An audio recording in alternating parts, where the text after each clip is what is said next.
بسم الله الرحمن الرحيم كان قد ونيسان ومقال بايا دم قتيبي وفرقسي ودن تليانيغا ee magaalada Faranse warka jiro ka sheeg maanta waxaan ku soo qaadanayaa idoo bisha ay tahay 25 bishii labaad 23 warka jiro ka sheeg waxaan rabaa inaan ku soo qaato beesha habar gidir oo cilaamisay dagaal ay rabto inay la gasho beesha mudulood waxaan aad iyo aad ugu xumahay anaga beesha mudulood hadaan nahay waxaan nahay goobta beesha hawiye anaga waxaan lagu yaqaanaa inaan dadka isku hayno dadka isku keenno nalaguma yaqaano dadka walaalaha inaan kala daadino inaan dilno inaan xoogno inaan wax ka dhaxno laakiin dadka nala dhashay oo aqligooda uu ku kooban yahay hadal yar hadii la maqlo aflagaado iyo gaf iyo caay iyo handadaad iyo saana idiilayna iyo waqtigii hore loo noqonaa yaqaano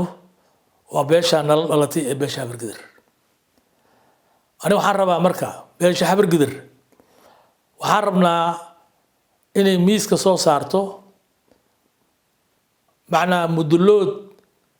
ninka dhashay oo beesha habar gidir aflagaadeey caay waa leedihiin waxyaalo badan oo lagu caaya leedihiin anaga mudulood hadaan nahay waxna lagu caaya abadan male ma qabna barkee waligeed cid kuma duulin waligeed inaan baxnay xaafad kale ma tagin dhulku ilaahay nagu maneystay aan ku noolnahay qaxooti ma aadno ma galno abaar inayna ka cisicida ma kordagno waxaan dad oo socdo oo daleerayo anaga kuma jirno cid kastoo noo timaado oo walaalaheen ana waa soo dhawaysanaa kuwa aan walaalaha nala ahayn oo Soomaalida kale ana waa soo dhaweynaa waa waxna lagu yaqaano aan caan ku nahay oo Ilaahay nagu maneystay waay laakiin aad iyo aad waxaan ugu xumahay beeshan aan dal wadaagta aan nahay oo aqligooda oo isku fadhiyo oo fikirkoodaba oo ku kooban yahay anaga iska leh anaga leh anaga dilayno anaga ruugayno anaga kan yeelayno waxaan rabaa beesha habar gidir runtay ogtahay hadaa dadka u qaylinaysiin aad dadka dhagaha wax ugu shubaysiin taas idinka idin jirtaa laakiin waxaad ogaatiin raganimadii birrito meel lagu wada tagi lahaay inay idinka soo muuqato annaga manihi dadka loogu ribeeyo meeshaan shalay ka nimid aan u noqonaynaa shalay iday gacanta noogu jirto oo Soomaali aan xukumi karno oo awood aan ku xukunno Soomaali aan leenahay aad meesha aan maanta naala aan soo dhigteen dagaal aan naga dhex abuurteen dagaalkaas ma ku liibaanteen ninka waxaa la rabaa inuu wax ka barto wixii uu shalay ka yimid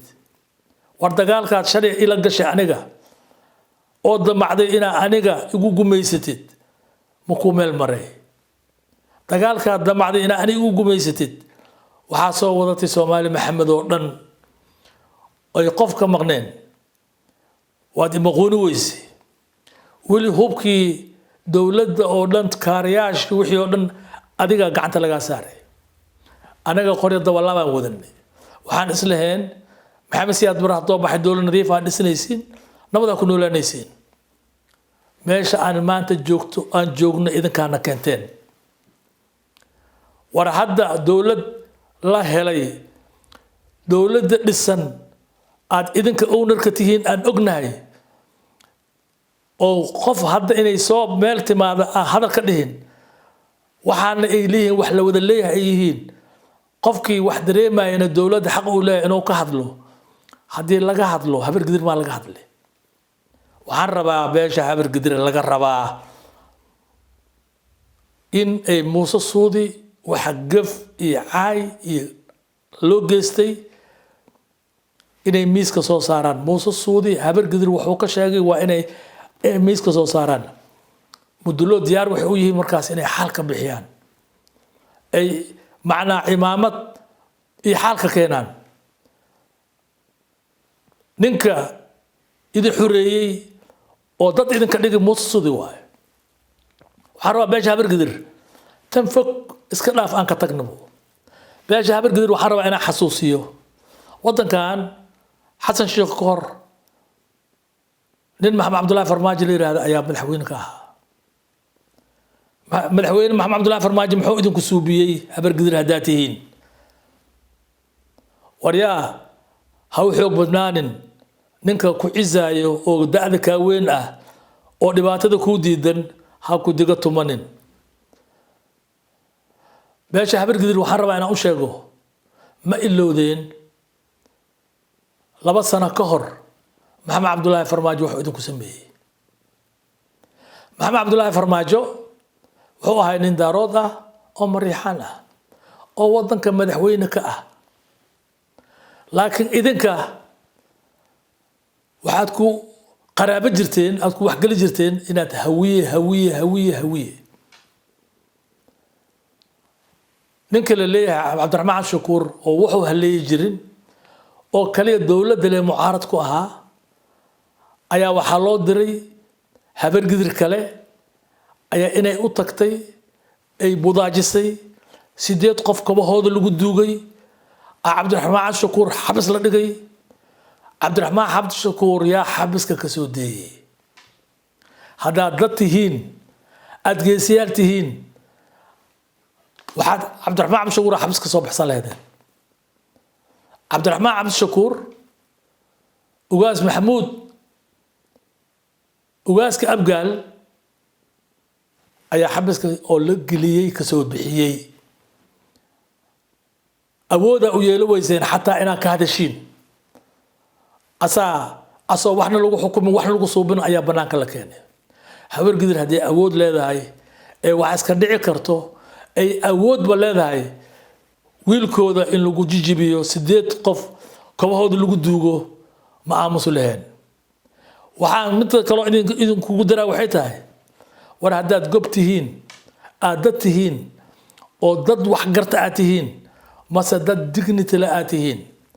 ninkii saas idinku suubiyey ayaa socdaal wuxuu ku taga dhuusamareeb madadaa saarteen waxaad rabteen filinkan soo saarayna aniga waa ka xishoona waxyaalo qaarkood ugaaskii ceer ayaa madad saaray ayaa u soo duceeyey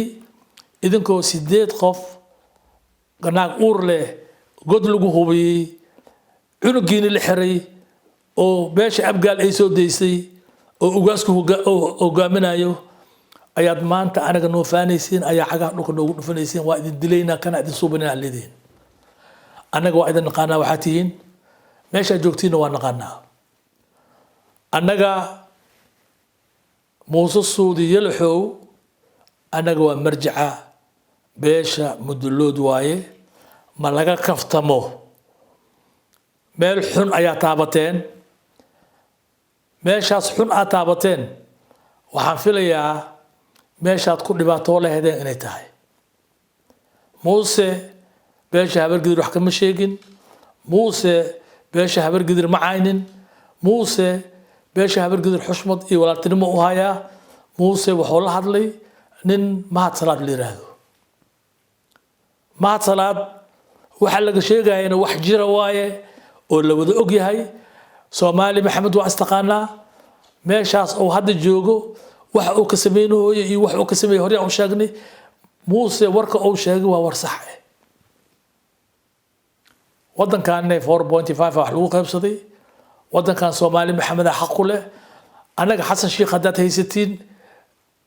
iyo wixiisa anaga shaqadeena ma laakiin waxa jiro hadii la sheego inaana hadadiin oo natraadin 91 loo noqonaa waa waxan meesha qabanin ana waxa idin leeyahay anaga shalito maxamed cabdullaahi farmaajo oo awood ummadan u sheegtay oo 2 sano ku darsaday ayaan badbaado qaran 250 ilaa 300 oo hub ayaa banaanka soo dhiganay mahad salaadna meesha soo ka hadlay ee gurigiisa waa ka hadli waaye asaa waxaan leeyahay mahad salaada shalaysan suubi kan suubi war waxaad haysan weyseen generaal koronto hadoo aha lahayn qaarkiin macnaa saraakiishiina qaarkeed waa la laylahay war jenaraal koronto maan ahayn ninkii sideedda tiknika idin soo diray markii saadaq john oo shirka lagu soo weeraray oo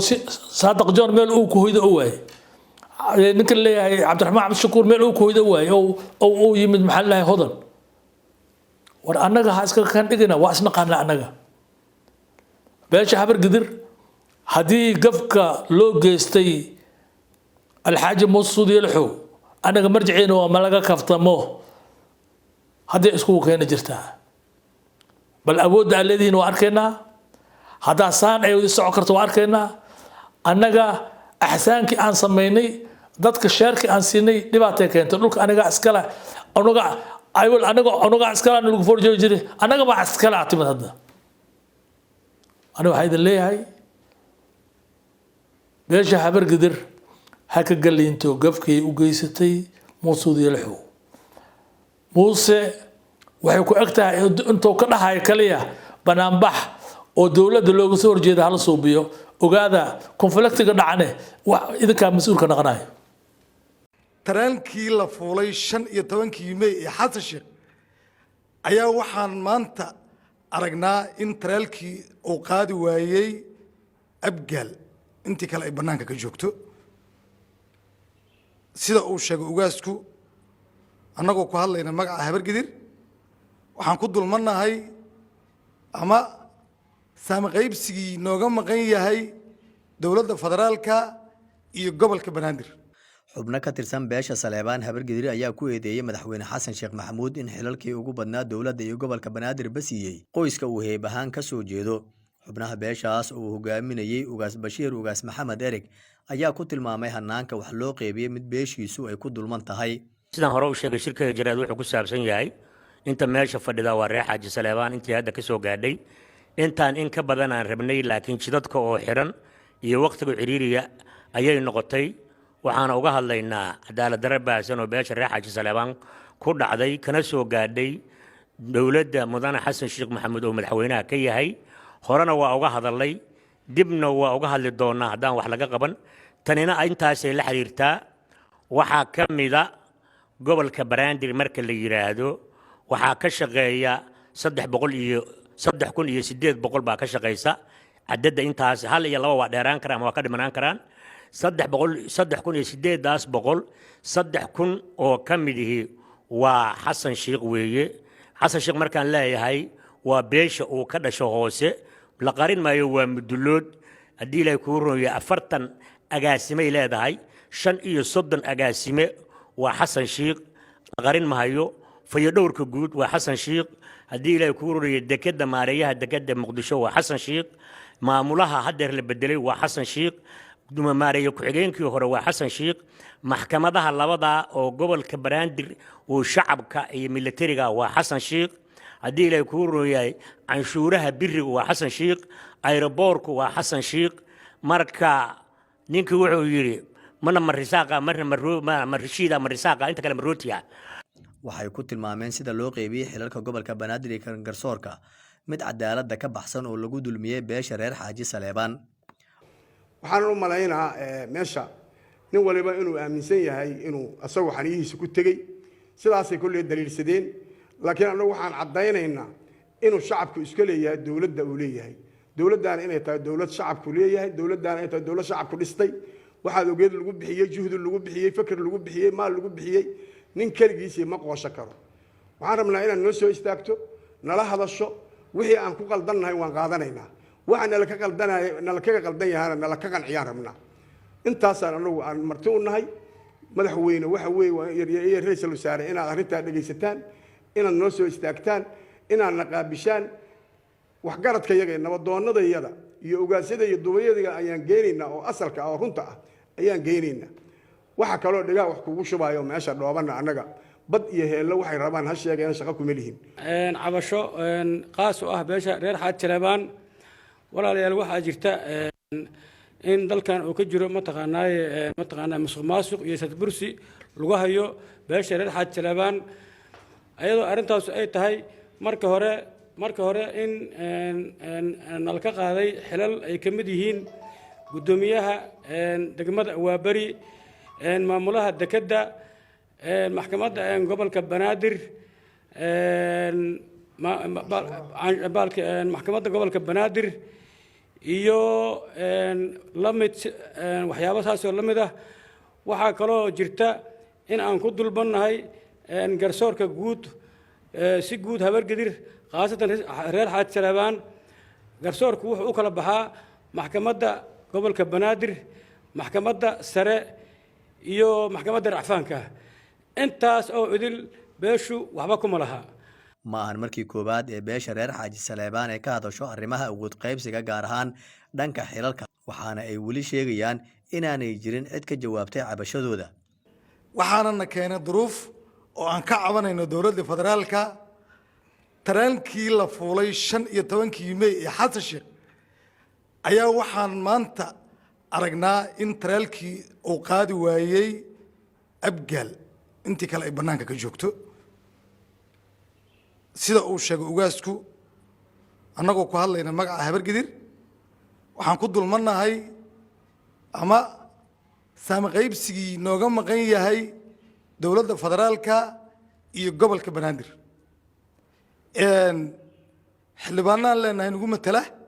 iyo wasiiro beesha habargidir matala laakiin waxaad moodaa